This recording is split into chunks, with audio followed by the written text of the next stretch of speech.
bienvenue dans votre nouvelle émission d'actu, culture et société, tous les mardis 19h-21h sur Move. Moi c'est So Spencer, votre go so sweet, so chill. Ici, on prend le temps de débriefer l'actu du moment. Alors prenez un thé, posez-vous, ce soir on est ensemble. Et pour ma part, je suis accompagnée comme la semaine dernière de mes chroniqueuses. Florence et Leïla, hello. Hello. Ça va, vous allez bien? Ça va et toi? Bah écoute, très bien. Ouais, super, il fait beau, il fait chaud, on est bien. Trop content d'être là. On est plutôt dans le beau temps, pas trop dans la pluie, c'est ça? C'est ça. Alors les filles, au menu ce soir, dans la pluie et le beau temps, comme d'hab, on abordera tous les sujets sans tabou, l'essor du MMA en France et comment la pop culture a influencé la montée de ce sport légalisé depuis peu dans l'Hexagone.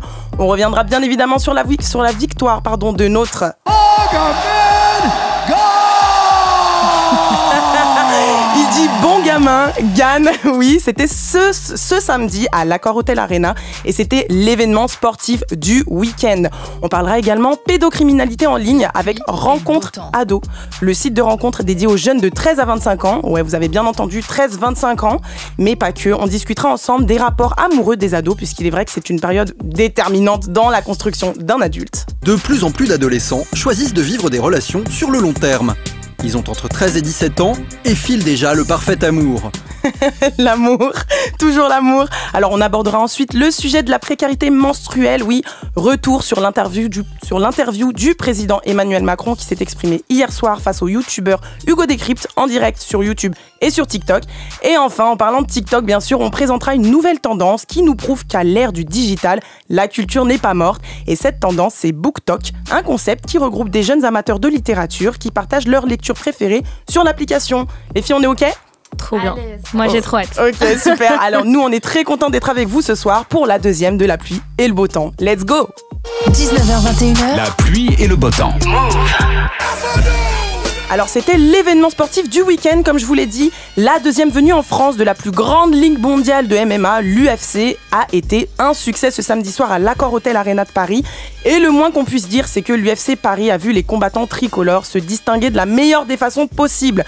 Taylor Lapillus, Benoît Saint-Denis, Morgane Charrière ou encore Manon Fiorot, tous sont repartis de Bercy avec une victoire en poche. Et franchement, c'est un résultat brillant qui va faire encore progresser le MMA français.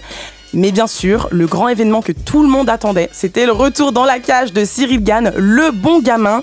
Après sa défaite contre l'Américain John Jones en mars dernier, on peut dire que le pari a été gagné sous les acclamations puisque Cyril Gane a battu le Moldave Sergei Spivak par TKO dans le deuxième round. Il va l'arrêter dans quelques instants. C'est terminé. Waouh. Limite. Oh là là là là là. Quelle performance. Quel succès, quelle victoire. Alors franchement, c'était la folie samedi et toute cette effervescence témoigne du succès de la MMA et Dieu sait que c'était pas gagné. Alors les filles, vous connaissiez le MMA déjà à la base avant toute cette hype? Non mais pas du tout. Quand même. Moi pas du tout, j'étais grave pas dans le sport quoi. C'est vrai? Ouais, Mais même j'en ai entendu dans ton parler. imaginaire, ça ressemble à rien. Enfin, Non mais dans ma tête c'était la bagarre. La baston, c'est C'était tout. juste le sport de la bagarre. Ok, bah pareil. Ok, alors on va déjà faire un petit point. Le MMA, c'est quoi?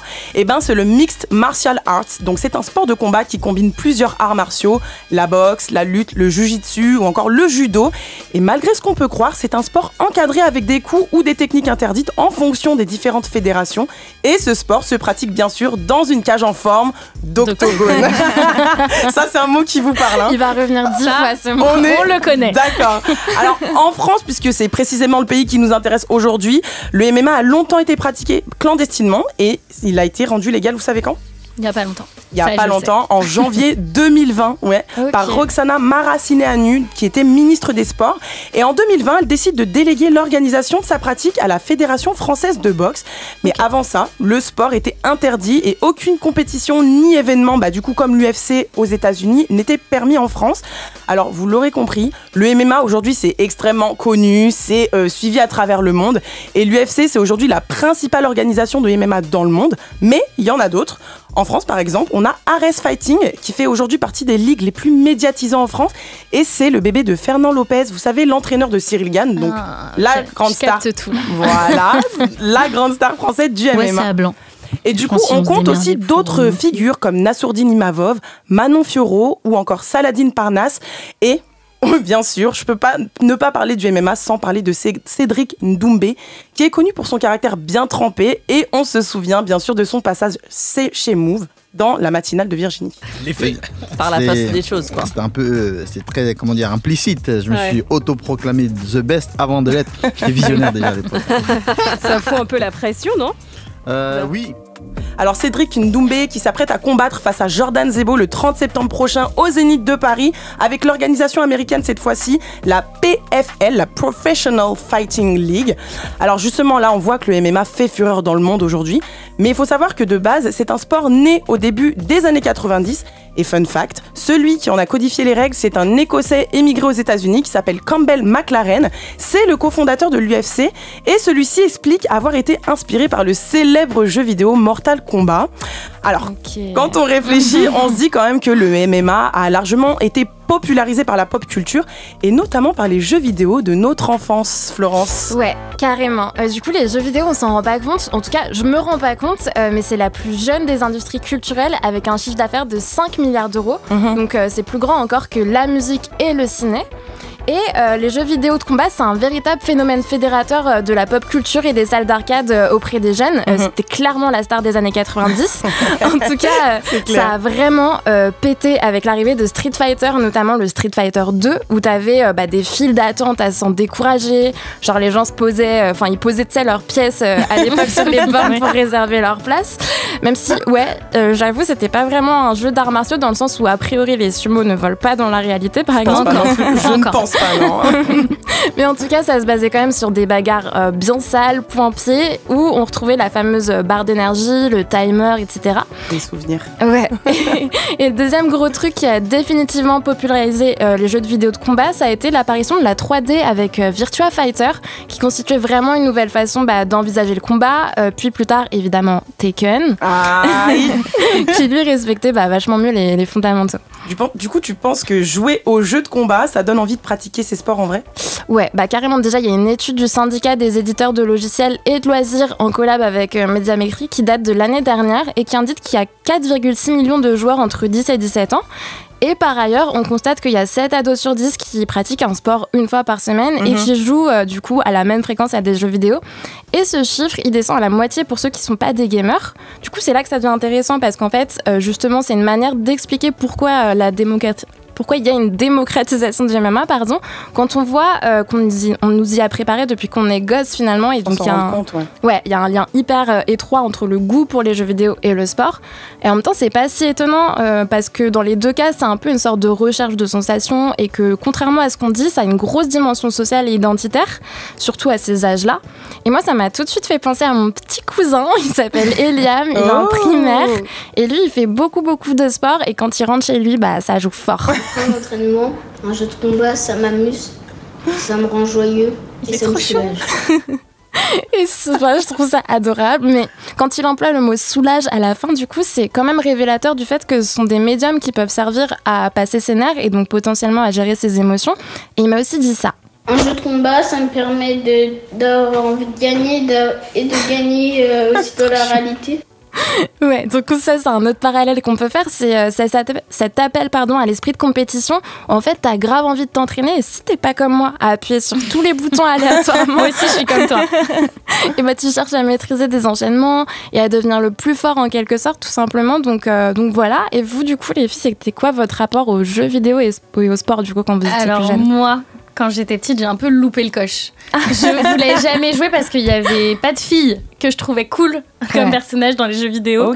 Donc ça me passait un peu au-dessus. Donc je regardais mes frères et mes cousins jouer, mais moi j'étais grave pas dedans, quoi. Alors moi je t'explique, j'ai cogné fort, j'ai tabassé. Quoi ? Attends, j'avais une PS2 chez moi, je t'explique, dans ma chambre. J'ai joué à tout, moi. J'ai grandi avec les jeux vidéo, GTA, c'était ma passion. Street Fighter, non, moi j'ai cogné. Mais moi j'aimais pas parce qu'il y avait une seule meuf, je sais, dans Street Fighter, tu sais, sur les jeux d'arc, et je voulais prendre la meuf, mais je me disais, mais il n'y a pas assez de meufs dans les persos. Elle était toujours en maillot de bain en plus. Ah ouais, un maillot de bain avec des seins énormes. Et un maillot de bain beaucoup trop petit. C'est vrai. Non, moi j'ai kiffé. En tout cas, j'ai joué. De ouf. Toute mon enfance. Et tu penses que du coup, le MMA c'est masculin ? Je pense qu'il y a de plus en plus de femmes qui s'y mettent parce qu'on se fait beaucoup agresser. Donc, tu penses qu'il y a des filles qui s'y inscrivent pour un peu des cours de self-défense ? Ouais. J'imagine, mais après ça reste quand même un milieu masculin. Je pense que c'est comme ça, ouais, dans les sports de combat. Alors oui, le MMA c'est quand même, oui, on va pas se mentir, c'est un sport masculin, mais après ça attire quand même aussi des femmes. Je vous rappelle quand même que samedi, Manon Fiorot, elle a quand même remporté son combat face à l'américaine Rose Namajunas. Alors elle le dit quand elle s'entraîne dans sa salle d'entraînement à Nice, elle constate qu'il y a quand même de plus en plus de femmes et des femmes qui pratiquent le MMA. Elles expliquent aussi qu'il y a 2 raisons. Il y a d'abord la pratique du loisir qui permet de se dépenser, bien sûr, c'est un moyen d'extérioriser, mais c'est aussi un moyen de prendre confiance en soi et de connaître des techniques de self-défense. Ouais, ce que tu disais. Donc c'est pas négligeable. Et c'est vrai que il y a une autre information, donc ça c'est un peu plus croustillant. Elle révèle que l'UFC paie les femmes strictement autant que les hommes. Ah, ça c'est cool. Enfin. Bah ouais. Franchement, je trouve que c'est. Bah bravo l'UFC. Bah carrément. Mais du coup aujourd'hui, Flo, avec les jeux d'arène, on constate un essoufflement. Ouais, bah...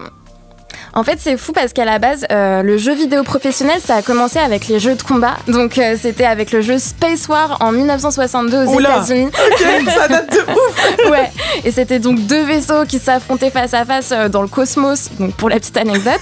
Et voilà, aujourd'hui, c'est clairement pas les plus populaires dans les compétitions d'e-sport, même s'ils ont leur compétition dédiée, c'est l'Ivo.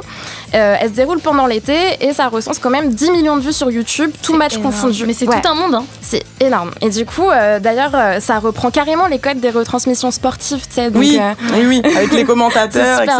Ouais. Okay. Mais c'est vrai qu'on a pu observer du coup un lent déclin parce que c'est un type de jeu qui a du mal à vivre avec son époque, surtout sur l'aspect des parties en ligne et aussi parce qu'il y a aucun nouveau jeu phare qui est sorti depuis au moins 5 ans. Après, je pense que la tendance, elle risque de s'inverser puisque là, on voit qu'il y a un essor de malades des sports de combat et c'est un cercle vertueux. Donc en fait, c'est les jeux vidéo qui donnent envie de faire un sport et le sport aussi, ça donne envie de jouer au jeu. Attends, mais d'ailleurs, là, j'y pense. Depuis un moment, on parle quand même du retour du jeu mythique Def Jam. Ouais, donc ça, c'est une rumeur qui date de plusieurs années. C'est Kevin Lies, l'ancien président de Def Jam, donc l'un des labels les plus emblématiques du hip-hop. Il a lancé sur Twitter, mais pour les internautes, c'est juste du troll. Il y en a qui attendent depuis 2007. Ouais, moi, je pense aussi que c'est une légende. Ouais. Et en tout cas, pour ceux qui n'en peuvent plus d'attendre de pouvoir se taper avec des rappeurs, il y a Caballero et Jean Jass qui ont sorti leur jeu Octogone, justement. Incroyable. Ouais, qui est un hommage à Def Jam Fight for New York. Et du coup, c'est un jeu de mobile gratuit et dispo sur Apple Store et Google Play où tu peux incarner 15 rappeurs différents comme Slimka ou encore Al Capote sur 5 maps. Et il y a des meufs. Ouais, tu verras. Attends, parce que même si c'est pas ma cam, vas-y, j'ai essayé hier soir. Et je suis un peu devenue addict. Genre, j'étais trop fière quand j'ai gagné mon premier combat avec Caballero et son briquet lance-flamme au bord de la piscine et tout. Par contre, après, j'ai débloqué Jean Jass et je me suis fait fracasser contre le Juice. Je me suis pris je me suis pris un énorme coup de pression du jeu en mode t'es gaze frérot, va falloir tryhard. Ça m'a saoulée. Mais sinon, c'était trop chouette de se battre avec les sons des artistes, justement. C'est trop bien. Tu comprends pourquoi quand j'étais petite, je kiffais la bagarre. C'est trop. En fait, quand tu commences, tu peux plus t'arrêter. Mais après, tu fais. Moi, je faisais n'importe quoi. Oui, et c'est juste pour taper. Ça te défoule. C'est trop bien. Et franchement, en tout cas, on rappelle à tous ceux qui nous écoutent, si vous voulez essayer le nom du jeu, c'est Octogone. T-O-G-O-N-E. Et si vous voulez, vous aussi, tenter votre chance face à vos rappeurs préférés. Et justement, en parlant de rappeurs, on le sait, le rap et le sport ont toujours fait bon ménage. Dans la musique et le sport, il y a toujours eu un lien étroit, presque unilatéral finalement. Limite, l'un ne va pas sans l'autre. C'est vrai que les sportifs écoutent la musique pour se motiver, se concentrer, évacuer la pression, offrir un peu toutes leurs ressources sur leur champ de bataille. Et ça date pas d'aujourd'hui. Vous faites du sport ? Mais ouais. Ok. Moi, j'en fais. Moi, ça y est. En tout cas, j'en faisais l'année dernière. Et t'écoutes la musique ? Est-ce que tu écoutes du gros rap quand t'as ton casque, etc. J'écoute des trucs de bonhomme, entre guillemets. On est d'accord. Je ne suis pas Leïla. Ah, mais moi, je suis à base de Gazo, à base de Pop Smoke. Laisse tomber. Plus j'écoute du rap hardcore, plus je suis motivée. On est d'accord. Donc, ça me rassure, je suis pas la seule. Faut savoir que dans les années 60, par exemple, la boxe anglaise était incontournable. Et elle était portée par l'icône Mohamed Ali, qui trouvait un écho dans les quartiers populaires, autant pour ses capacités sportives, bien sûr, que pour son statut de porte-parole de la cause noire.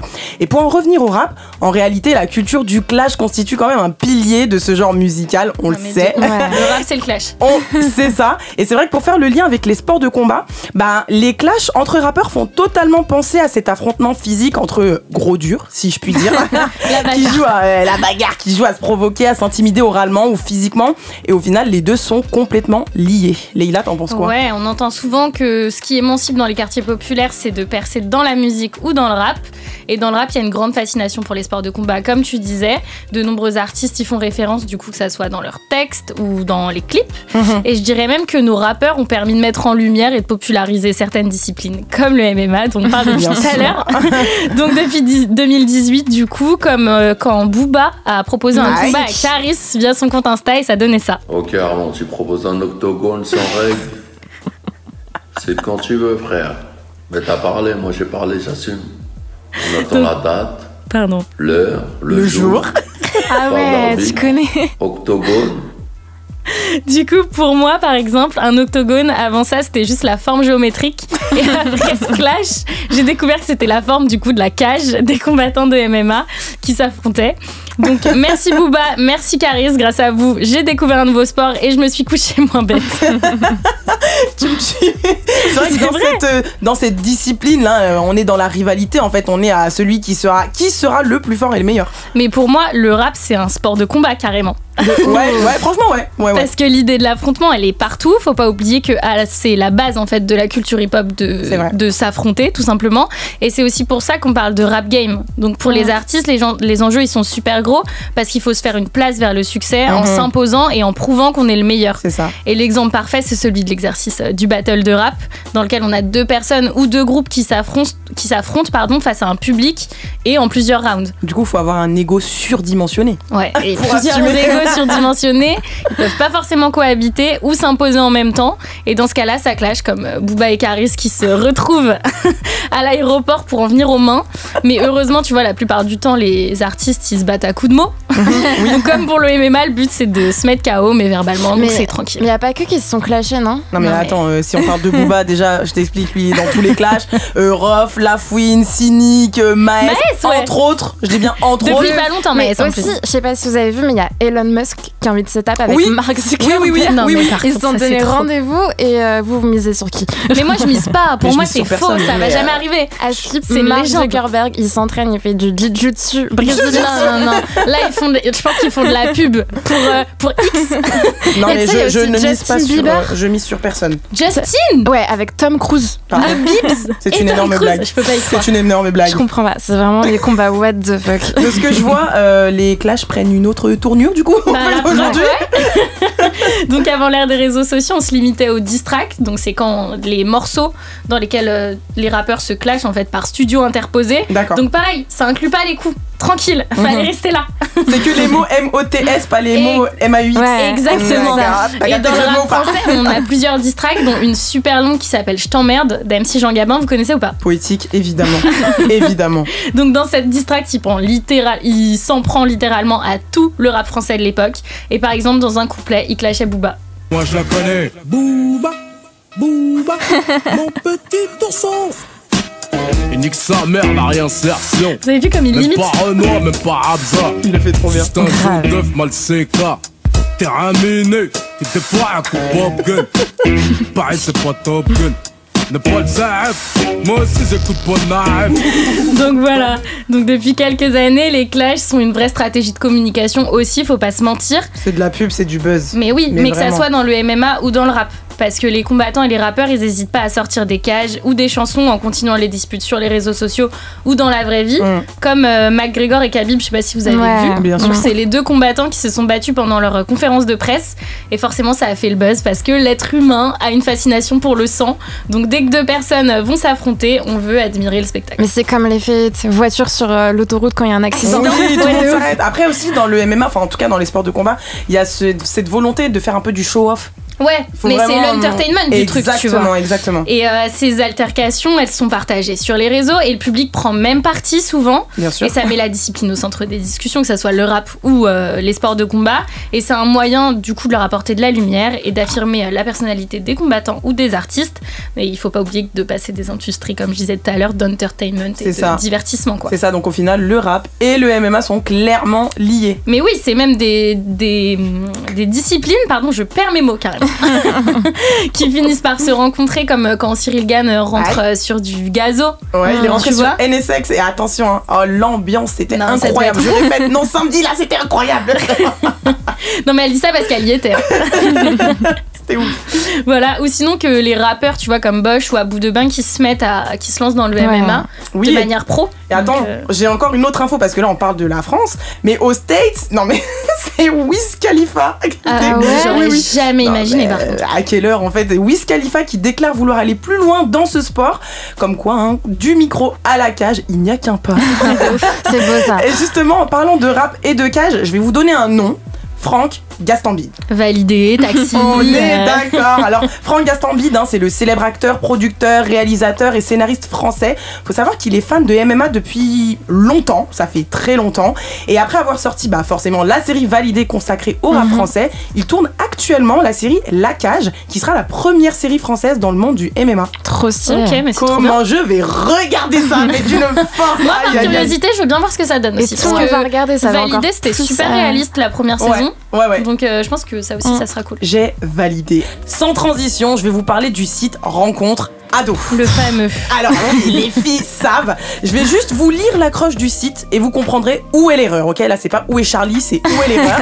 Alors, Rencontre Ado, c'est un site de rencontre gratuit pour les jeunes de 13 à 25 ans. Elle est là, l'erreur. L'inscription est rapide et vous permettra d'accéder à de nombreux profils d'ados célibataires de votre pays ou région pour trouver l'amour ou des amis. Alors déjà, 13-25 ans, pardon, c'est juste énorme en termes d'écart d'âge. Non mais moi ça me pose un vrai souci. On est Mettre en relation des adolescents de 13 ans et des adultes de 25 ans, il y a un souci pour moi déjà de base.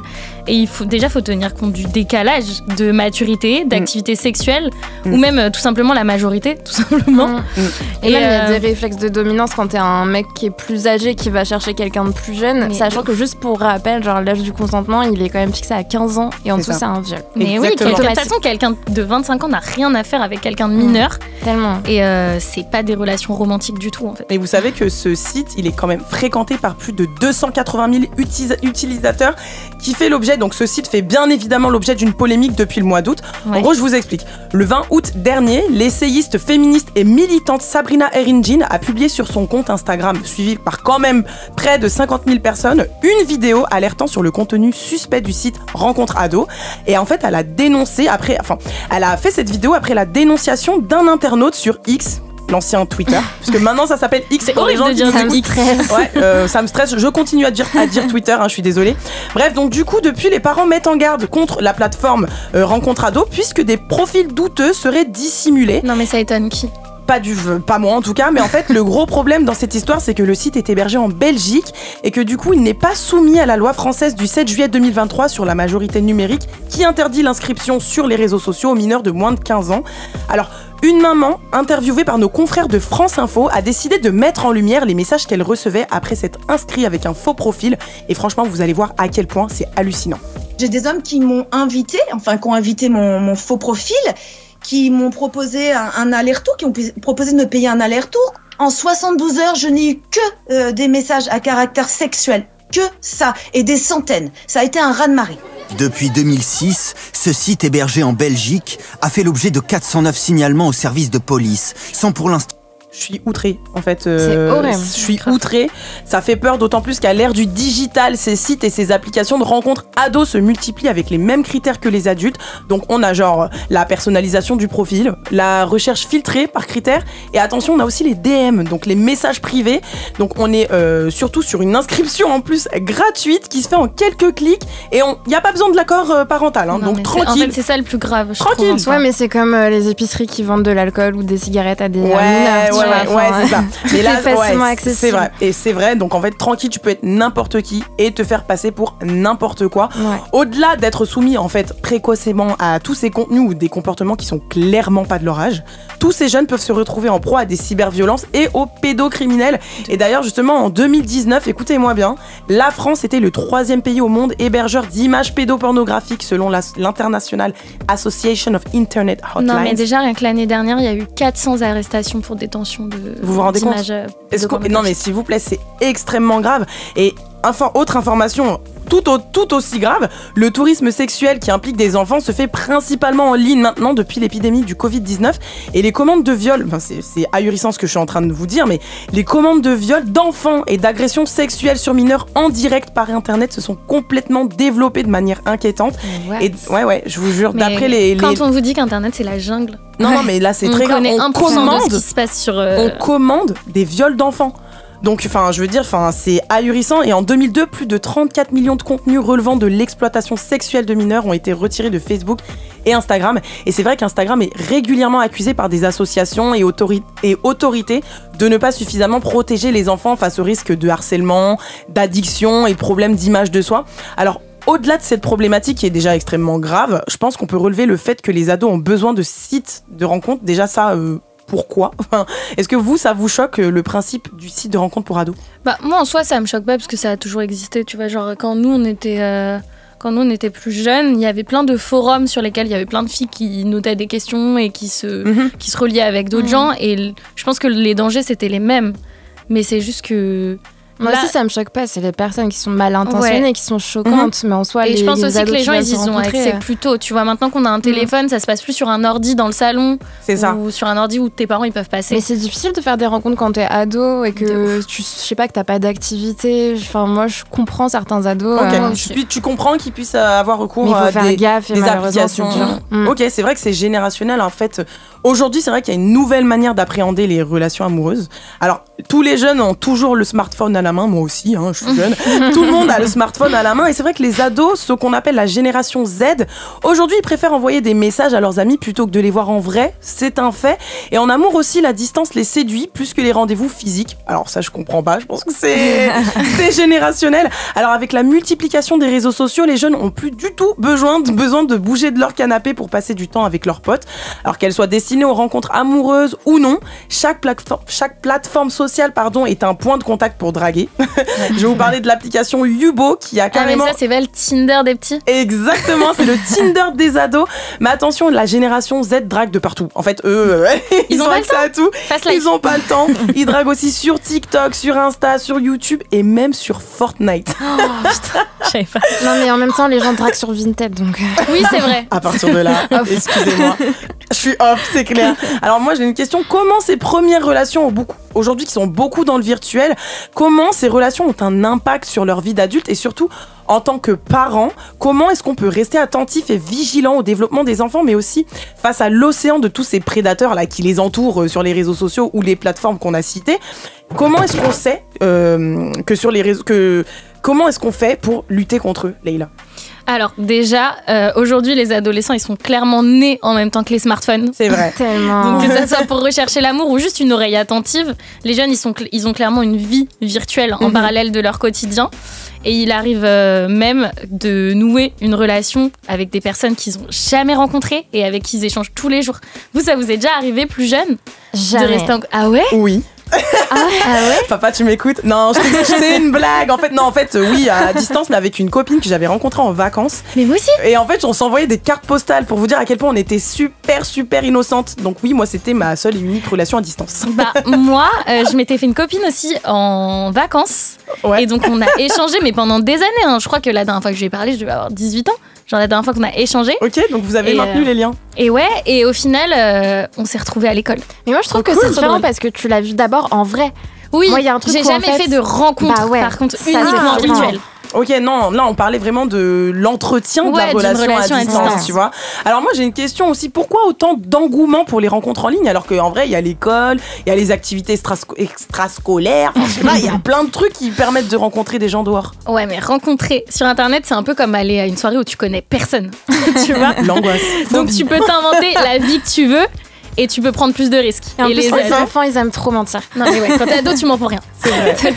C'est vrai. Donc les ados, ils veulent tester leur aptitude à séduire et à plaire sans prendre le risque de se confronter physiquement à la personne ou de se prendre un râteau. Ouais. Et bien souvent, tu vois, ils se donnent une image, une identité sexuelle différente en ligne, car ils se sentent en sécurité derrière leur pseudo. Ça désinhibe, mais c'est aussi un risque de se mettre à nu face à un interlocuteur qui peut ne pas être celui qu'il prétend être. Oui, c'est ça. Après, on l'a dit, les rencontres sur Internet, c'est clairement un danger. Ça peut représenter un danger pour les ados. Mais oui, c'est comme je le disais, c'est la jungle. Donc même si les sites comme rencontreado.net et sortirensemble.com, sortirensemble.com. Ouais, non mais il y a tout. Plus long le site. Casser la tête. Viens, on va boire un verre ensemble, mais à distance.com. Non mais. Du coup, ces sites, ils affirment qu'ils sont réservés aux rencontres adolescentes, mais la plupart, ils vérifient pas du tout l'identité ou l'âge de la personne qui s'inscrit. Donc pour contrôler les abus, du coup, on repose uniquement sur les signalements des propos ou des comportements inappropriés par les autres utilisateurs, donc pareil, pas ouf en termes de contrôle. Ouais. Bah non. Et il y a aussi un risque réel, tu vois, d'être victime. Donc on a parlé des prédateurs sexuels, mais il y a aussi des arnaques.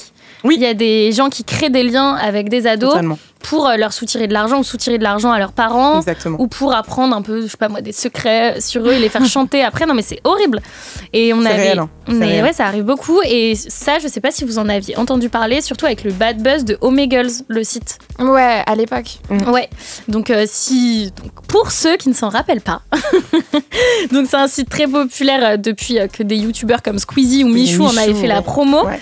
Et donc c'était une plateforme qui proposait de rencontrer instantanément et de manière aléatoire en visio ou par chat des inconnus, et ça donnait un peu le champ libre à toutes les violences numériques, quoi. D'ailleurs, j'ai un chiffre. En 2021, 46% des problèmes rencontrés en ligne survenaient avec des inconnus, selon l'association Génération Numérique. Ouais, et le souci, en fait, c'est que les adolescents, quand ils ont un souci en ligne, c'est qu'ils préviennent pas les adultes. Ouais, ils ont honte. Bah ouais, parce qu'ils se créent un monde sur les réseaux qui est compliqué pour eux. Enfin, du coup, c'est compliqué pour eux de faire intervenir un adulte dont ils ont confiance. Par exemple, tu vois, dans la vraie vie, si quelqu'un a un copain qui vient de lui dire qu'il veut se suicider, l'ado il saura déléguer et appeler un adulte compétent ou quelqu'un en qui il a confiance. Mais le problème, c'est que sur les réseaux, il est un peu livré à lui-même, quoi. C'est vrai, mais en fait, il y a une certaine attitude à adopter si malheureusement on fait une mauvaise rencontre. Il faut déjà, dans un premier temps, en parler aux adultes. Mais ça peut paraître trop simple à dire.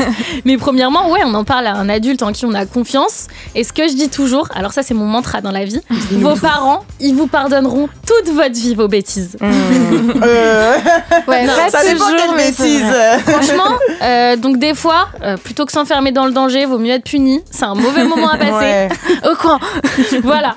Et ensuite, donc une fois qu'on prévient un adulte, le mieux c'est de bloquer ou de signaler le compte en question. Après, on peut aussi signaler sur des plateformes comme Point de Contact ou Pharos, ou encore appeler le 3018. Donc c'est des plateformes mises en place par l'État pour lutter contre les violences numériques. Merci Leïla.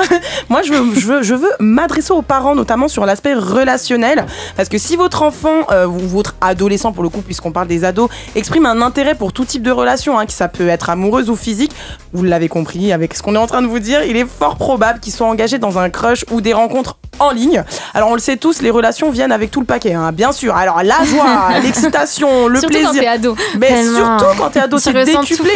C'est ça, c'est décuplé, c'est une télé-réalité le truc. Tellement. Donc il y a tout, la joie, l'excitation, le plaisir, le chagrin, l'embarras, le désespoir, la tristesse. Donc en tant que parent, vous devez être prêt. Écoutez-moi bien, c'est So Spencer qui vous parle, vous devez être prêt. Et c'est vraiment important de préparer les jeunes à avoir des relations saines, même si aujourd'hui elles sont beaucoup en ligne. Faut savoir que tout ça aura un impact sur leur vie future. Bah oui, le premier amour, ça me fait rire parce que on est tous passés par là. Le premier amour d'ado, qu'il ait duré ou pas, laisse un souvenir dans chacune de nos vies et on est tous concernés par le sujet.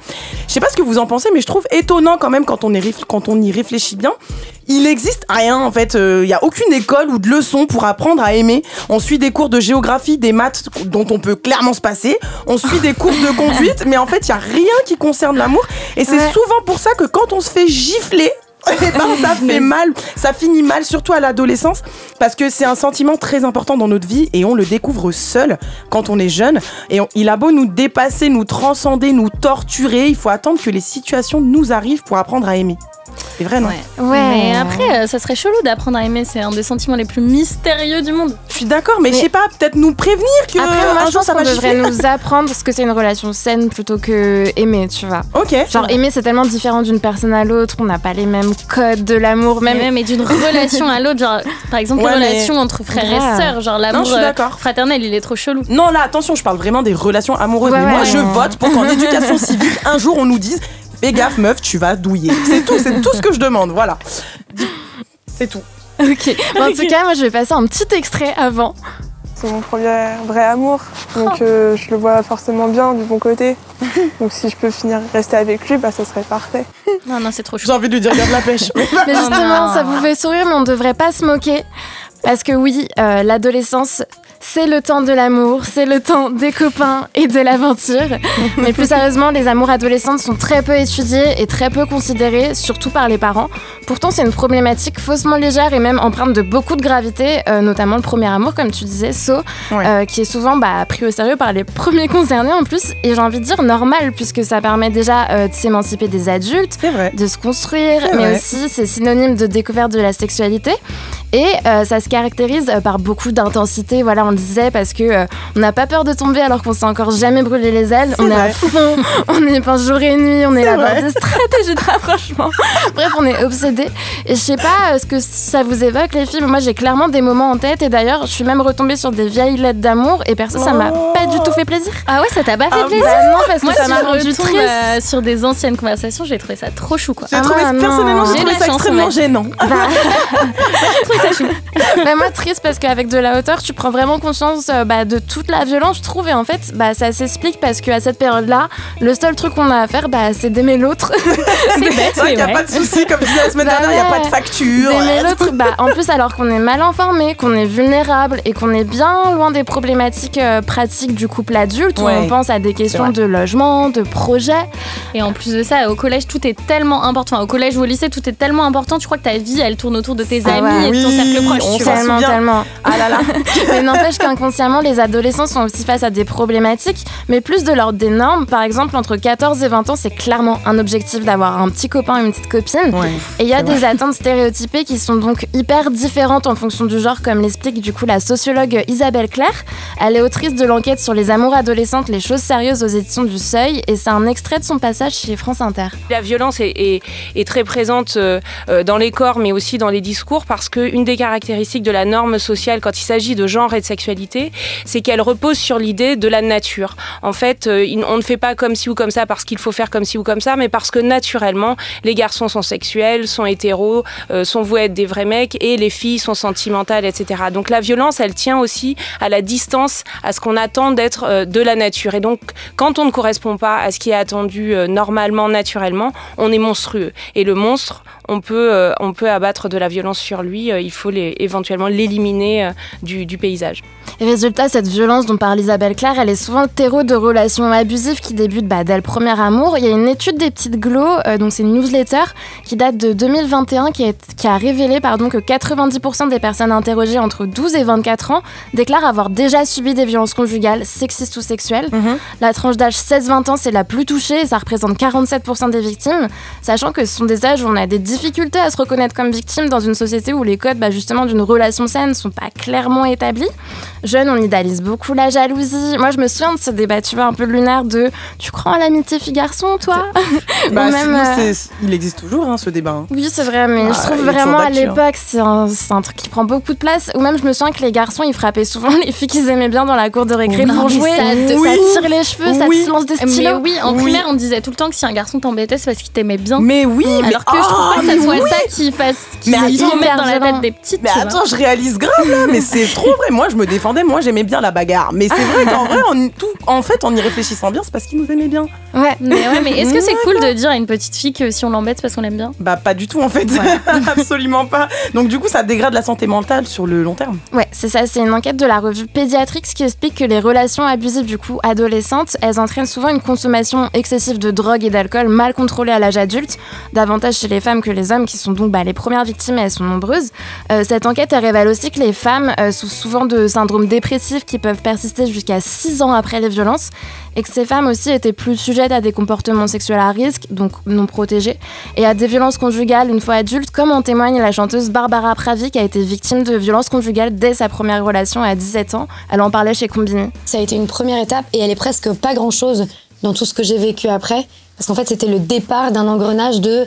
ensuite j'ai été pendant des années avec des hommes qui étaient dans le travail et dans l'amour, qui étaient vraiment, j'étais sous emprise psychologique, et ça pour moi ça a été beaucoup plus dur, parce qu'en fait ces mécanismes-là c'est très dur de s'en sortir si tu les comprends pas. Et je trouve qu'elle en parle avec beaucoup de justesse en rappelant justement l'importance de la sensibilisation. Mais justement, c'est difficile pour les jeunes filles d'en parler autour d'elles. Bah, carrément, parce que... Ouais, et puis quand t'es une jeune fille, t'oses pas en parler à tes proches, ni forcément appeler des numéros d'aide comme le 3919. Mais il y a d'autres outils qui existent. Moi, par exemple, je suis bénévole dans une asso qui s'appelle En Avant Toutes et qui lutte contre les violences sexistes et sexuelles. Du coup, c'est une asso qui agit surtout auprès des femmes, des très jeunes femmes justement, et qui dispose d'un chat d'écoute. Il est gratuit et complètement anonyme. Et en fait, il te permet de poser toutes les questions que tu veux sur ta relation, ou même sur celle d'une amie, si par exemple tu as un doute par rapport à son couple. Et c'est des professionnels qui te conseillent et qui t'envoient des ressources. C'est un chat qu'on peut trouver sur le site commentonseme.fr. Il est ouvert du lundi au jeudi de 10h à minuit et du vendredi au samedi de 10h à 21h. Et avant d'arrêter, juste pour les encore plus jeunes, on a aussi un site qui s'appelle premièrefois.fr et c'est pour répondre à toutes les questions qu'on peut se poser dans sa vie quand on a entre 10 et 14 ans. Mais c'est trop cool. C'est fou parce que moi j'ai eu 13 ans en 2007 et en fait j'ai été ado dans les années 2010 et je vous jure que en fait l'info n'était pas autant développée. Moi, ma mère elle m'avait acheté le Dico Défi, s'il vous plaît. Mais ce souvenir Défi. Mais oui, je prenais ça au CDI. Mais oui, non mais c'était mais vraiment... en plus, tu vois, aujourd'hui quand t'as le Dico Défi, tu te rends compte à quel point c'était grave moralisateur. Genre moi je me souviens qu'il disait que l'avortement, oui c'était légal, mais pour autant c'était pas juste et ça restait un acte grave qui remettait en cause la valeur qu'on donne à la vie. Pareil, genre ma fille disait que la masturbation c'était une expérience pauvre et il y avait plein d'erreurs. Et d'ailleurs il y a Anna Toumazov qui a écrit un nouveau Dico Défi, ça s'appelle Ta vie sans filtre. Et du coup, c'est sans les jugements de valeur. Ouais. Anna Toumazov, qu'on retrouve d'ailleurs dans Tunnel le jeudi soir sur Move de 19h à 21h. Et ouais, le Dico Défi, c'était un peu le confident des adolescents qui souhaitaient avoir des réponses à leurs questions. Il y avait plein d'infos, c'était grave précis à l'époque. Moi, c'était vraiment ma base. Surtout si t'osais pas demander à tes parents, tu vois. Bah oui. Alors les filles, là, on va échanger au sujet de la rentrée pour les femmes, vous comprendrez, puisqu'on peut pas faire plus frais, là, je pense. Retour en arrière d'abord, en mars 2023, la première ministre Elisabeth Borne avait annoncé le remboursement par la sécurité sociale des protections périodiques réutilisables, c'est comme ça qu'on dit, pour les femmes de moins de 26 ans. Alors cette mesure sera présente bien sûr dans le budget 2024 et prendra effet dès l'année prochaine. Et le président Emmanuel Macron le confirmait hier dans son interview avec le youtubeur Hugo Décrypte. Oui, l'engagement sera tenu et sur les protections hygiéniques réutilisables pour les moins de 25 ans compris, elles seront remboursées en 2024 en pharmacie et en 2025 sur une plateforme en ligne dédiée. Ajoutez à ça une nouvelle mesure gouvernementale s'est ajoutée contre la précarité menstruelle. Et ça, on valide puisque la ministre de l'Enseignement supérieur et de la Recherche a annoncé la mise en place de 1000 distributeurs de protection périodique dans les établissements. Du coup, à titre d'exemple, hier, lundi 4 septembre 2023, c'était la rentrée. Et au collège Jules Verne au Solaire, la présidente du département des Pyrénées-Orientales, Hermeline Malherbe, a présenté le nouveau dispositif pour lutter contre la précarité menstruelle et le tabou des règles. Idem pour le département de l'Essonne qui a décidé d'équiper 100% de ses collèges publics en distributeurs gratuits pour casser le tabou autour de ce sujet. C'est génial. Bah oui, nous on n'a pas connu ça à notre époque, évidemment. Et en termes de chiffres, c'est impressionnant puisque près de 4 millions de femmes de 18 à 50 ans sont concernées par la précarité mensuelle. C'est énorme. Écoutez-moi attentivement, entre 2021 et 2023, plus d'1,8 million de femmes ont été victimes selon l'enquête d'Opinionway pour les règles élémentaires publiée en février 2023 de précarité mensuelle. Alors là, Leïla, je m'adresse à toi. Aujourd'hui, on a parlé de la rentrée scolaire, mais ce triste constat, malheureusement, ne concerne pas que les étudiantes. Ah mais oui, la précarité menstruelle, c'est quand on manque d'accès aux protections hygiéniques par manque de moyens. Donc elle est présente chez les étudiantes, les femmes avec un emploi précaire, les femmes incarcérées ou encore les femmes SDF, comme le disait Tiffaine, du coup une SDF qui témoignait de ses difficultés financières au moment de ses règles chez Combini. Encore une fois, je devais choisir entre acheter des protections hygiéniques ou manger en fait. Et me rendant compte qu'il y a beaucoup de personnes qui sont confrontées à ce problème, j'ai eu envie de lancer cette pétition pour qu'on puisse rendre les protections hygiéniques gratuites pour toutes les femmes, en priorité celles qui bénéficient de la CMU ou de la CS. En fait, ce serait bien d'attribuer cette aide aux personnes précaires en priorité. Donc en France, on compte 1,7 million de femmes qui ont des difficultés à avoir accès à des protections hygiéniques, c'est quand même ouf. C'est ouf, mais attends, quand tu vois des fois le prix des paquets, tu comprends vite. Non mais sérieux, une fois, les filles, j'ai été choquée. J'ai vu un paquet d'Always à 6 €. C'était à Gare de Lyon, donc c'est une gare, mais 6 balles quoi. 6 balles, c'est un vrai budget. Ouais, c'est hyper difficile d'évaluer le coût des règles, étant donné qu'on a tous des cycles très différents. Je vais parler de moi par exemple. J'ai la chance parce que j'ai eu mes règles assez jeune finalement à 11 ans, mais j'ai des règles qui durent 3-4 jours. Mais il y a certaines femmes qui souffrent de ménorragie, ça veut dire qu'elles ont leurs règles pendant plus de 7 jours par mois. Donc là, on va vraiment essayer de faire une moyenne. Donc si on part du principe qu'on a nos premières règles à 13 ans, nos dernières à 53 ans, donc qu'on les a 39 ans dans nos vies, ça fait à peu près 500 fois, les filles. Et du coup, en moyenne, on situe ce coût des protections hygiéniques entre 15 et 20 € par mois. Ah bah 6 balles le paquet, je peux te dire que oui. Ouais, mais après, moi, il y a une plus fourchette. Pour certaines. Ouais, c'est ça. Justement, moi, il y a une fourchette qui est beaucoup plus grande, que j'aime bien. C'est celle qui estime que les règles coûtent entre 1 700 € et 21 000 € dans la vie d'une femme. C'est un râteau. C'est une énorme fourchette, je vous ai prévenu. C'est clair. Et c'est beaucoup plus réaliste au final parce que ça prend en compte les protections hygiéniques, bien sûr, mais aussi les dépenses bonus, parce qu'on n'y pense pas souvent, mais qui dit règle dit douleur, donc médoc. Oui. Et aussi, attention, mais qui dit règle dit salir ses sous-vêtements régulièrement, ses draps, etc. Et donc, devoir les remplacer. Et c'est un coût à prendre en compte aussi, auquel on pense pas toujours. Non mais en vrai c'est absurde que ce soit payant. Ouais, mais encore une fois, c'est la France qui est à la traîne parce que par exemple en Écosse c'est gratuit pour toutes les femmes depuis l'année dernière. Oui. Ouais, mais là du coup, tu disais en intro en mars 2023, Elisabeth Borne, donc la première ministre, a annoncé que les protections hygiéniques allaient être remboursées par la sécurité sociale pour les moins de 25 ans. C'est pas tout le monde, mais c'est déjà bien, pour faire face à la précarité justement menstruelle. Sachant que c'est une mesure qui fonctionne plutôt pas mal puisqu'ils ont fait ça avec les préservatifs en janvier dernier et dès le premier mois, ça a cartonné avec plus de 2 millions de capotes distribuées alors qu'on pourrait croire que certaines personnes seraient gênées au moment de passer mais tu vois, devant le pharmacien. C'est révélateur en fait que les gens ont peut-être pas forcément les moyens en fait. Ouais, mais surtout aussi, moi je trouve que rendre ça gratuit, ça enlève le tabou et du coup ça simplifie, ça normalise aussi vachement les choses, il y a moins de honte. Ouais, de toute façon c'est vrai que c'est trop bizarre, tu vois, que les règles ça soit un sujet tabou pour encore trop de femmes. Donc voilà. C'est clair. Non mais c'est vrai que c'est bizarre. Là aujourd'hui, j'aimerais qu'on parle d'autre chose. Enfin, on reste dans le sujet, mais on va s'orienter sur les protections hygiéniques. Parce que vous savez, jusqu'ici, les études scientifiques, elles étaient faites avec de l'eau, du sérum physiologique ou des solutions salines pour tester les produits. Mais une étude scientifique, là, récemment, a été menée par l'Oregon Health and Science University aux États-Unis. Quel accent. Et du coup, cette étude a testé pour la première fois de l'histoire des protections hygiéniques avec du sang humain. La première fois de l'histoire en 2023. Et justement, c'est Constance Villanova, chroniqueuse chez nous également dans la matinale, qui en a parlé dans un article de Libération le 19 août dernier. Et aussi fou que ça puisse paraître, en vrai, personne n'avait jamais tenté l'expérience. Et au final, cette étude a faussé tout ce qu'on croyait savoir sur les tampons, les serviettes et les culottes menstruelles. 2023, c'est celle de la première étude sur ce sujet utilisant du sang. Elle a été menée par des chercheuses en obstétrique et en gynécologie de l'université de Portland aux États-Unis et révèle que la capacité d'absorption des différents produits testés, type tampons, serviettes, cups, etc., est plus faible que celle annoncée par les fabricants. La raison, c'est qu'ils la mesurent avec de l'eau ou une solution saline et non du sang. Les résultats sont donc pas cohérents avec la réalité qui peut dépendre d'une femme à l'autre, puisque le sang menstruel est plus visqueux car il comprend des cellules sanguines, des sécrétions, des tissus, ce qui est plus difficile à absorber. Cette étude révèle le retard de la recherche scientifique sur la santé des femmes. Les chercheuses rappellent qu'un tiers ont des règles abondantes avec un impact négatif sur la qualité de leur vie. Donc elle permettra aux gynécologues de mieux quantifier la perte de sang qui se base justement sur le nombre de serviettes ou tampons utilisés afin d'avoir de meilleurs diagnostics. Autre fait aussi, d'un point de vue social, historique, religieux et même économique, les menstruations sont encore tabous, on est d'accord ? Oui, mais dans le monde entier. Et il y a même plein de femmes qui utilisent des euphémismes ou même des expressions pour parler de leurs règles. On a ces ragnagnas, on est indisposés, les Anglais ont débarqué, et pire, on le cache. Au bureau, le tampon sous la manche pour aller se changer aux toilettes, et dans la publicité, des serviettes qui neutralise les odeurs. Always est conçu pour 100% de neutralisation des odeurs. On est toutes concernées par le sujet.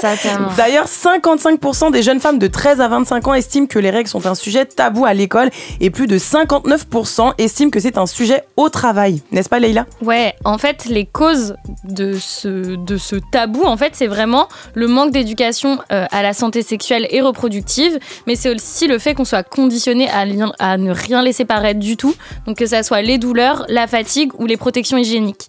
Et ça va encore plus loin parce que tout ça est accompagné de superstitions et de préjugés qui affectent la vie et même les droits des femmes dans certains pays.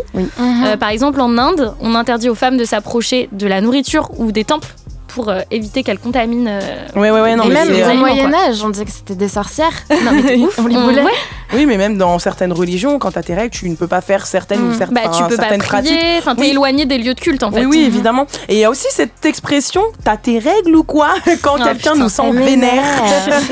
C'est tellement agaçant. On peut plus l'entendre. Et aussi, au-delà des tabous, il y a aussi une pensée selon laquelle le sang des règles serait sale, alors que non, en fait.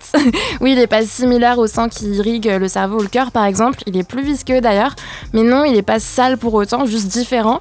Il vient de l'utérus, qui est une cavité considérée comme stérile. Et pour rentrer un peu dans les détails, on y retrouve juste plus d'eau, moins de globines, de fer et de plaquettes. Et il y a aussi des traces de sécrétion vaginale. Après, je pense que les gens l'assimilent à la saleté parce qu'ils ont tendance à comparer la couleur. Ouais, mais en fait, il faut savoir que si le sang il est très rouge, c'est simplement que les règles sont abondantes. Et parfois, il peut être plus noir et c'est pas mauvais signe du tout. C'est simplement du sang qui a stagné et donc coagulé. On entend aussi dire que par extension, les règles c'est sale pendant certaines pratiques. Ouais, mais c'est pareil. C'est pas sale pendant un rapport, c'est salissant à la limite. Mais en tout cas, il n'y a aucune contre-indication, c'est vraiment une histoire de préférence. Puis au contraire, ce serait même plutôt indiqué puisque ça pourrait être un bon remède contre les douleurs menstruelles. Florence de docteur en... Oui, grâce aux endorphines, figure-toi, qu'on produit pendant une relation sexuelle. Par contre, c'est encore aussi plus important de se protéger parce que le sang, ça facilite vachement la transmission des IST. D'accord, merci beaucoup, docteur. Alors, il y a d'autres idées reçues aussi sur les règles, comme quand on dit que les douleurs de règles sont normales. C'est ça, en fait, on répète aux femmes que c'est normal d'avoir mal au ventre pendant leurs règles, qu'il faut pas se plaindre, que c'est pareil pour tout le monde, et que c'est juste un mauvais moment à passer. Alors oui, les menstruations, ça peut provoquer l'inconfort ou les tiraillements dans le bas-ventre, mais en aucun cas, c'est normal d'avoir des crampes insoutenables, et dans ce cas-là, il faut vraiment consulter. Et le problème, c'est que tout se désintéresse pour les mots, donc MAUX, des règles. Ça entraîne un retard de diagnostic, donc que ça soit sur les maladies comme l'endométriose ou encore le syndrome du choc toxique.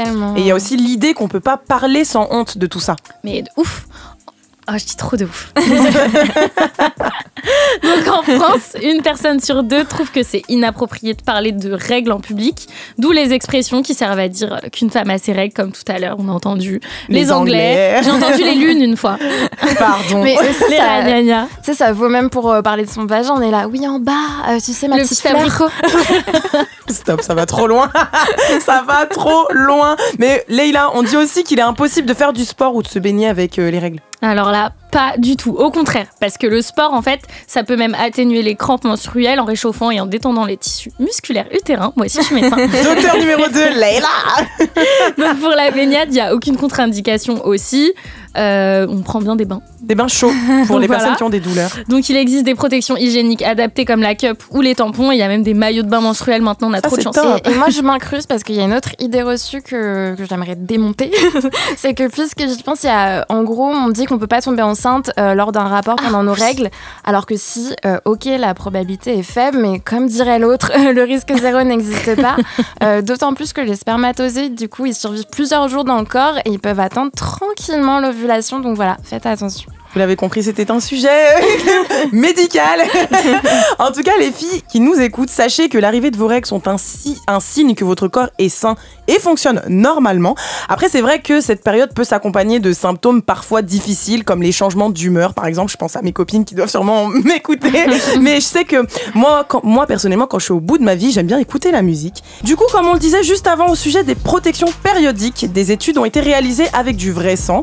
Et ça a montré que les protections étaient été moins efficaces que ce qu'on pensait. Ouais, exactement. Mais heureusement, il y a une protection hygiénique qui se démarque en ce moment, même si elle reste relativement peu connue en France. C'est le disque menstruel. Ce serait le moyen le plus efficace et conseillé pour les flux abondants qui concernerait quand même une femme sur 3, d'après une étude publiée dans le British Medical Journal au début du mois d'août. Ce disque, il peut absorber 70 ml de globules rouges contre 20 à 50 pour le reste des protections.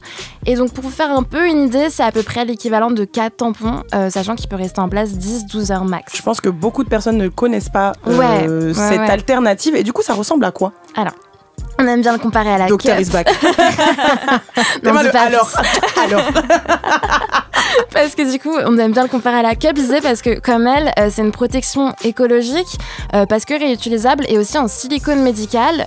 Lui, comme son nom l'indique, il est en forme de disque, pliable, hein, parce que vous inquiétez pas. J'allais dire physiquement, il y a un truc qui me choque. Et donc, il se place à l'intérieur du vagin pour recueillir le sang des règles. Mais la comparaison avec la cup, elle se stoppe ici, puisque ce disque, il fait 6 à 7 cm. Donc, on imagine bien qu'il se passe pas au même endroit. Du coup, il faut le mettre dans le fornix du vagin. Le fornix, madame. Qu'est-ce donc? Non, mais c'est aussi là qu'on se rend compte à quel point on nous apprend rien sur l'anatomie féminine. Ouais. Mais en bref, c'est la partie supérieure du vagin. Elle est plus large et elle est vers le col de l'utérus. Et d'ailleurs, on parlait tout à l'heure du fait que les relations sexuelles pendant les règles étaient potentiellement salissantes. Faut savoir qu'avec un disque, c'est plus le cas, puisque c'est possible de le garder, étant donné qu'il laisse le canal vaginal libre, tout en retenant le sang des règles, évidemment. Waouh. Et du coup, ça, on peut le trouver où? C'est encore un peu compliqué. C'est principalement vendu sur Internet et les prix varient énormément, mais en moyenne, ça coûte une 30aine d'euros. Est-ce que vous serez chaude de tester? Leïla? Moi, je suis pas très chaude. Mais je suis trop attachée à mes culottes menstruelles. Ça a révolutionné ma vie, donc je reste sur ça. Que c'est trop drôle que tu dises ça parce que justement, les culottes menstruelles, elles sont placées en dernière position dans l'enquête en termes d'efficacité. Ah ouais? Alors que pourtant, c'est hyper à la mode. Et n'empêche, moi, j'ai envie de dire, on leur en veut pas. Parce que pour moi, elles ont quand même contribué au fait de détabouiser les règles, justement, en faisant des modèles sexy. Genre, je sais pas si vous voyez ce que je veux dire. Oui, il y a plein de modèles. Il y a les tangas, il y a les shorties, etc. Non, mais c'est une très bonne alternative. Et en parlant d'alternative, il y a certaines femmes qui peuvent avoir un peu peur de changer un petit peu les codes. Mais c'est vrai que j'ai souvent entendu qu'il y avait des substances toxiques qui existaient dans les tampons ou les serviettes hygiéniques et qu'à cause de ça, il y aurait des effets cancérigènes ou perturbateurs endocriniens. Aujourd'hui, on est tout médecine, on est tout médical. Mais tu sais que moi, c'est pour ça que j'ai arrêté de mettre des tampons. Je sais pas, c'est... Parce que tu avais entendu l'histoire de la toxicité. Il y a eu plein d'histoires aussi sur les réseaux sociaux qu'on a vu de gens qui étaient amputés, machin, et c'est vrai, tu vois, les chocs toxiques, ça existe. Mais par rapport... Ok, on le sait, mais en moyenne, il y a quand même 1500 protections menstruelles jetables qui sont consommées dans le monde par seconde. Mais en même temps, bien se protéger, c'est un vrai enjeu pour les femmes.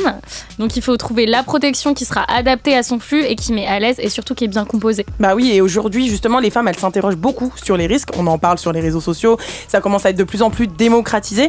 Et c'est vrai que la composition, elle est super importante, notamment pour éviter le choc toxique menstruel, comme l'explique la scientifique Aurélie Mathieu chez Brut. Un syndrome de choc toxique menstruel, c'est une maladie infectieuse aiguë qui est due à une bactérie spécifique. Donc c'est un staphylocoque doré spécifique qui va produire une toxine qui va ensuite induire la maladie. Il faut être porteuse de ce staphylocoque particulier qui va produire cette toxine qui entraînera le choc toxique menstruel. Il faut également ne pas avoir d'anticorps contre cette toxine et également porter une protection intime interne. Donc c'est une maladie grave qui peut provoquer l'amputation, des nécroses, voire la mort. Et c'est rare, certes, mais c'est assez fréquent pour que l'Agence nationale de sécurité sanitaire alerte sur sa dangerosité et qu'elle demande à ce que les indications claires soient sur les risques encourus soient écrites sur les emballages de protection hygiénique. Et elle demande aussi une meilleure formation des soignants. Et j'ajoute aussi que le choc toxique arrive avec l'utilisation de protection intime, de protection menstruelle interne comme la cup ou bien le tampon. Ok. Et alors là, les symptômes, ils sont pas très spécifiques et le retard de diagnostic est fréquent. Mais ça peut être de la fièvre, des maux de tête, des boutons, de la diarrhée, même des vomissements. Et en fait, c'est un peu tout et n'importe quoi, tu vois. Et comment on fait du coup pour éviter le choc toxique? Bah tout simplement en appliquant les bons gestes. Ça peut paraître évident, mais on garde pas une protection plus de 6 heures. On porte qu'une protection à la fois et surtout on porte une protection uniquement pendant sa période de règles. Non mais le pire c'est qu'on l'a toute faite garder plus de 6 heures. Non mais tu fais une grosse nuit. Si tu fais une nuit de 8 heures, tu te réveilles la nuit, je me réveille. Florence. En tout cas, il existe d'autres alternatives et je reviens vers toi, Dr Flo. Tu vas nous parler d'une pratique assez méconnue du grand public. Et oui, parce que sinon, on arrête tout, on abandonne tout. Stop. Donc ouais, c'est une pratique qui est de moins en moins marginale, qui s'appelle le flux intuitif.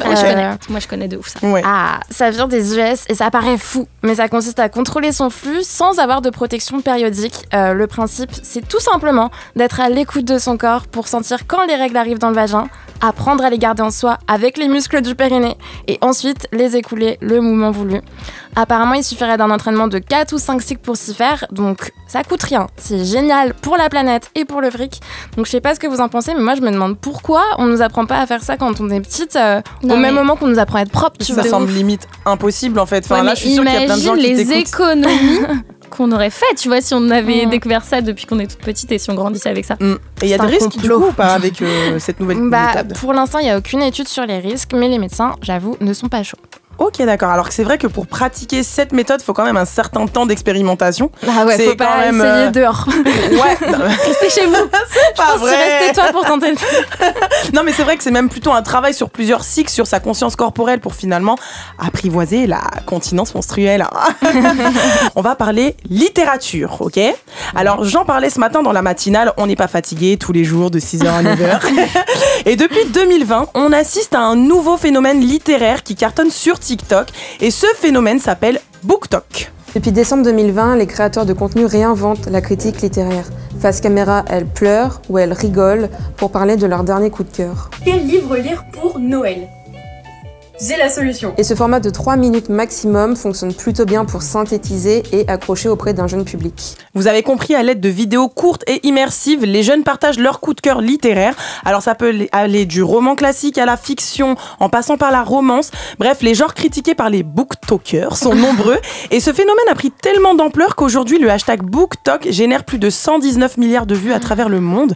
Je pense qu'on s'attend pas du tout à ça quand on pense à TikTok. Vous, par exemple, vous pensez à quoi quand je vous dis TikTok ? Moi, challenge de danse déjà. Mais j'allais dire la même chose, les danses en non, mais c'est pas part du coup, mais clairement, on pense aux chorés, aux trends, aux playbacks, aux imitations humoristiques et j'en passe. Eh bien, BookTok, pardon, non pas TikTok, mais BookTok va au-delà des simples recommandations puisque c'est un véritable phénomène qui génère beaucoup d'engouement et d'argent. Et c'est hyper intéressant quand on sait qu'on baigne aujourd'hui dans un monde qui tourne autour des réseaux sociaux. Et d'ailleurs, il y a une enquête qui a été menée par Diploméo et BDM sur plus de 2000 jeunes Français âgés de 16 à 25 ans qui a révélé leurs habitudes sur les réseaux sociaux. Et résultat, à en croire la nouvelle étude du CNL, le Centre National du Livre, publiée le 12 avril dernier, les chiffres qui concernent les 15-24 révèlent que 1 jeune sur 5 ne lit pas du tout. Résultat, 45% des utilisateurs sondés consacrent entre 3 et 5 heures par jour aux réseaux sociaux. Et on a même sur les réseaux. Pas mal. En tout cas, il y a même 18% de ces jeunes-là interviewés qui estiment passer plus de 5 heures sur les réseaux. Alors, on imagine de moins en moins les jeunes lire et les chiffres le confirment, mais fort heureusement, le CNL n'a pas comptabilisé les scores de BookTok qui sont clairement venus plier le game. En gros, ils sont venus renverser la tendance. Et carrément, les filles, les professionnels de littérature, ils sont choqués parce qu'ils révèlent carrément se sentir parfois dépassés par les demandes des jeunes. Et ils racontent souvent être très étonnés par les demandes de livres qui explosent dans les librairies. Et ça fait plaisir parce qu'on a encore espoir sur le fait que les jeunes continuent de se cultiver. Parce que ouais, c'est vrai, depuis les années 90, il y a une idée reçue selon laquelle les jeunes ne lisent plus. Et aujourd'hui, c'est encore pire parce qu'on dit que c'est la faute des écrans. Ouais, parce que quand on parle des réseaux sociaux et des plus jeunes, on parle généralement des dangers. Mais moi, je trouve qu'on oublie de dire que ça peut être une source d'apprentissage, de déclic culturel et que ça peut encourager à la lecture. Parce qu'en fait, les jeunes, ils lisent pas moins, c'est pour ça que tout à l'heure, elle défendait son propos. Voilà. Elle savait qu'elle avait un argumentaire. Ils lisent pas moins, mais ils lisent différemment, tu vois. Parce que les écrans, ça mène aussi aux librairies. Et ça, on l'oublie. Parce qu'aujourd'hui, TikTok se distingue pour la promotion de la lecture, comme tu le disais. Les comptes d'influenceurs de lecture se multiplient et permettent de désacraliser la lecture, tout simplement. Ça la rend plus accessible. C'est vrai, mais alors, ce qui est intéressant avec BookTok, c'est qu'on est quand même sur un phénomène social porteur de liens. En gros, les internautes, ils ont la sensation d'appartenir à une communauté communauté, puisqu'on peut y assumer les goûts littéraires sans être stigmatisé. On est tous ensemble dans le même panier. Et du coup, si on parle de communauté, TikTok, c'est pas la première plateforme qui a créé une lecture numérique communautaire. Ouais, il y a la plateforme Wattpad, donc qui a été créée en 2006 au Canada et elle est très populaire depuis le confinement. On compte plus de 90 millions de lecteurs qui sont en majorité âgés de moins de 25 ans. Donc les jeunes dont on parle depuis tout à l'heure. Il suffit juste en fait d'écrire un texte et de le partager à une communauté et tout ça sans passer par une maison d'édition. Donc l'utilisateur, il peut être à la fois auteur de sa propre histoire, mais aussi le lecteur, le critique ou encore le correcteur d'une autre. Mais vraiment. Donc c'est cool parce que ça met de côté toutes les barrières sociales et ça ouvre au monde de l'écriture et de la lecture. Et traditionnellement, c'était un peu les éditeurs qui garantissaient la qualité d'un livre et qui donnaient la légitimité aux auteurs. Et sur Wattpad ou sur les réseaux, le succès il repose uniquement sur le nombre de personnes qui vont liker, lire et repartager un texte. Je trouve ça trop bien. En vrai, c'est trop cool parce que ce type de plateforme, ça a complètement bousculé la vision traditionnelle de la lecture. Tellement. Mais ouais, c'est super riche parce qu'on a accès gratuitement à un contenu personnalisé et à une offre super abondante. Tu vois, vu qu'il peut y avoir autant de fiction que de personnes qu'il y a que d'utilisateurs sur la plateforme. Donc 90 millions de fiction possible. C'est trop bien. Et franchement, maintenant, il y a un changement. Les maisons d'édition doivent complètement revoir leur méthode. Elles doivent travailler différemment pour suivre le cap. Ouais, elles n'ont pas le choix. Et pour la promotion de la littérature à destination des ados, elles doivent investir les lieux numériques. Donc, elles misent tout sur les réseaux sociaux et les influenceurs dont on parlait tout à l'heure. Et cette année, d'ailleurs, le Festival du Livre de Paris a été sponsorisé par TikTok et le hashtag. Donc, Vincent Montagne, le président du syndicat de l'édition et du Festival de Paris, expliquait ce partenariat et l'importance du hashtag au micro de France Inter. Il est certain que travailler avec TikTok, c'est assez impressionnant parce que les vidéos que nous avons mises sur TikTok ont déjà été vues 180 000 fois pour annoncer le Festival du Livre. Et puis, vous savez, c'est quand même 1 milliard de vues en France, donc c'est très impressionnant. Et avec le hashtag BookTok, on a un lien qui s'établit petit à petit dans la volonté de permettre à des jeunes de lire et donc de développer la lecture chez les jeunes. Et c'est notre objectif dans ce partenariat. On voit bien des fréquentations en librairie de jeunes qui ont découvert tel ou tel auteur ou tel livre sur TikTok. Donc l'édition se modernise et tente de séduire les jeunes avec des textes qui font écho à leur vision du monde. Et aussi, elle donne naissance à de nouvelles catégories comme la Young Adult, je me suis perdue. Et elle est elle-même divisée en sous-catégories qui s'inventent un peu dès qu'un nouveau texte est inclassable. Ok, merci beaucoup. On parlait juste avant de BookTok et du changement dans la manière de consommer les livres grâce à cette tendance TikTok. Et le réseau social propulse aujourd'hui certains titres au rang des best-sellers. Et avec toute cette effervescence, les lecteurs sont toujours gourmands de nouveautés.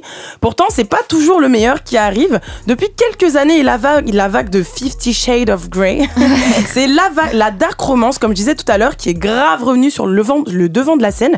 Et c'est le genre qui se démarque. N'est-ce pas, Flo ? Ouais. Exactement. Alors déjà pour commencer, qu'est-ce que c'est la dark romance ? Alors c'est un genre littéraire qui est né aux États-Unis et c'est pas du romantisme noir comme on pourrait le traduire en français, mais c'est plus une idée de romance interdite comme l'appellent les Québécois. Plus concrètement, c'est des romans qui racontent des histoires d'amour ultra stéréotypées avec des violences physiques et ou psychologiques et aussi des scènes érotiques. Résultat, ça donne une représentation de l'amour assez problématique avec par exemple des scènes de sexe non consenti. Et c'est vraiment un genre qui a une volonté d'explorer en dehors des normes. Donc on y retrouve aussi beaucoup de concepts comme l'age gap. Est-ce que vous voyez ce que c'est ? Oui. La différence d'âge ? La différence d'âge. Ouais, c'est quand l'héroïne, par exemple, tombe amoureuse de son beau-père. Ou encore, il y a le bully to lovers. Ça je sais. C'est quand les gens se détestent et après tombent amoureux. Ouais, en vrai, ça consiste du coup à faire en sorte que l'harceleur de l'héroïne devienne son amant. Ouais, bref, c'est plus deep quand même. Des récits où les hommes pourraient prendre clairement perpète. Mais de ouf. Mais du coup, pour la peine, c'est un genre qui est vachement méprisé par les critiques littéraires, mais qui cartonne chez les adolescentes, donc la tranche 12-18 ans. Et en même temps, c'est pas étonnant puisque 72% des utilisateurs de TikTok ont moins de 24 ans. Ouais, et parmi les incarnations de ce genre, on peut citer le phénomène Sarah Rivens, autrice de la trilogie Captive. Mais il y a aussi Colleen Hoover qui fait d'ailleurs polémique. Ouais, d'ailleurs, Colleen Hoover, du coup, sa success story, c'est un délire. En mode, elle est passée d'une vie en camping-car à millionnaire en vendant plus de 20 millions de livres grâce à TikTok et sans éditeur ni même plan marketing. Son gros best-seller, c'est Jamais plus. À la base, elle l'avait sorti dans le silence le plus total en 2016 et aujourd'hui, on se l'arrache. Clairement, il fait carrément partie des 200 livres les plus vendus depuis un an. Non, mais tu sais que je l'ai lu cet été. Trop bien. T'as aimé ou pas? Ton avis. Je dis ça après ça pour savoir du coup. Et du coup, pour faire un résumé, c'est l'histoire complètement tordue d'un triangle amoureux sur fond de violence conjugale. J'ai raison? Je peux pas. Franchement, je peux pas. Ok. Et du coup, on a des figures masculines qu'on arrive difficilement à détester parce qu'ils sont des personnages qu'on appelle morally grey. Oui. C'est-à-dire en littérature qu'ils sont ni assez bons ni assez mauvais. Moi, à titre d'exemple, je pense à Chuck Bass dans Gossip Girl. Je sais pas si vous en avez d'autres. Je sais pas si vous avez vu Scandale. Non. Oui, tu parles de Cyrus Bean. Ouais, Cyrus Bean dans Scandale, on adore le détester alors que c'est une des personnes les plus cruelles au monde. Alors, trop attachant. C'est vrai que ces personnages morally grey, en vrai, il y en a partout. Parce qu'en vrai, on aime détester les personnages phares. Alors moi, tu me demandais, Flo, perso, j'ai un problème avec Christian Grey. Je peux pas. Le héros de 50 nuances de Grey. J'ai un énorme problème avec le fantasme qu'il y a entre sa puissance et sa domination. Ouais. En plus de ça, il exerce une manipulation mentale sur Anna. Et je comprends pas comment la meuf, elle fait pour tomber dedans. Ça m'énerve, mais genre, ça m'énerve vraiment. C'est l'emprise. Tu prends tout. Non, je peux pas, en fait. Je m'identifie pas du tout à elle. Ouais. Et je me dis, mais d'un côté, je peux comprendre qu'il y ait certaines meufs qui peuvent tomber parce qu'en fait, du jour au lendemain, le mec, il est adorable. C'est terrible. Mais c'est ça, le cycle de la violence, c'est d'abord lune de miel et après, genre, tension. Enfin bref, c'est un autre sujet. Mais du coup, évidemment, c'est des personnages que tu kiffes quand t'es adolescente en général. Résultat, Colleen Hoover, elle a été accusée de romantiser des abus inacceptables. Et du coup, toi, t'en penses quoi, Leïla, en 2 mots? Mais moi, j'ai lu et adolescente, j'aurais kiffé. Okay. Vraiment, j'aurais kiffé. Bon. Et c'est juste aujourd'hui, je suis adulte, donc ça me plaît pas, quoi. Ok, c'est ça. Ouais, du coup, il y a des alertes ou des trigger warnings. Il y en a. Mais déjà, on peut se questionner sur l'utilité des trigger warnings, justement, mais ça, c'est un autre sujet, ça prendra beaucoup de place. Mais en tout cas, ça reste tabou, c'est-à-dire que c'est rarement abordé quand tu regardes les critiques sur TikTok. Et justement, c'est quelque chose qu'on pointe du doigt, parce qu'on le sait, on a beaucoup abordé la question de l'adolescence tout au long de l'émission. Ce genre de roman, ça a un impact hyper puissant sur un jeune public qui forcément s'identifie, se construit aussi par mimétisme, etc. Mais d'un autre côté, moi je trouve ça hyper dur de mettre la fiction sur le banc des accusés, comme si c'est évident qu'il faut corréler le contenu d'un produit culturel avec un comportement. Et je me demande même si le problème c'est pas le fait que pour une fois, ces bouquins ils sont portés par des femmes qui parlent de sexe en destination d'autres femmes, et souvent ces femmes en plus elles se disent féministes. Excuse-moi, mais n'empêche que montrer un modèle avec des hommes dominants et des femmes inexpérimentées, c'est pas top. Hein. Ok, mais après j'ai envie de te dire, y a rien de nouveau sous le soleil. Perso, mon livre préféré quand j'étais au lycée. Sous le soleil. Non mais du coup, mon livre préféré quand j'étais au lycée, c'était Hell de Lolita Peel. Okay. Donc, rapidement, le collège. Tu connais? Et rapidement, c'est l'histoire tragique d'une gosse de riche qui sort, qui tape plein de cocaïne, qui avorte et tout ça. Et vous en doutez bien, c'est un roman qui a estomaqué tout le monde. Et l'autrice s'est fait lyncher à l'époque. Pourtant, j'ai survécu et je pense que ma tête, ça va. Et moi, j'ai adoré ce qu'elle a dit l'année dernière après l'apparition du coup de son dernier roman Une adolescente dans le podcast de Judith Duportail en revenant sur Hell. Je crois que ce que les hommes ne supportent pas chez les femmes, c'est que les femmes soient, d'une certaine manière, comme eux. C'est-à-dire parfois violentes, autoritaires, péremptoires, intelligentes, fortes.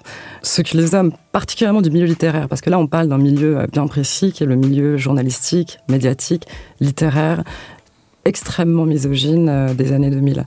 Ce qu'ils ne supportent pas, c'est qu'on soit leur double, parce que nous, femmes, et particulièrement si nous sommes des jeunes filles, ce que nous devons leur fournir, c'est une admiration béate pour leur statut de créateur, de penseur, leur statut social, etc.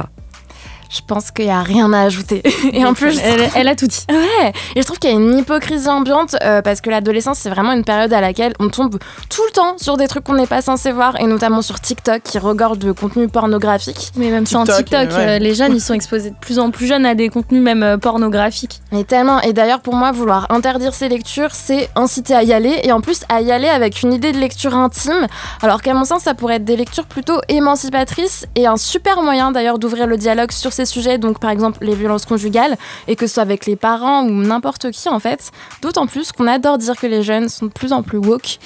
Donc toi tu valides la dark romance? Bien sûr. Ah ok, et bah pas moi du tout. Alors moi je vais juste vous parler d'une trilogie donc on a beaucoup entendu parler, c'est la saga 365 jours. Sur Netflix ? Bah là c'est le livre, mais oui effectivement il y a eu une reprise sur Netflix.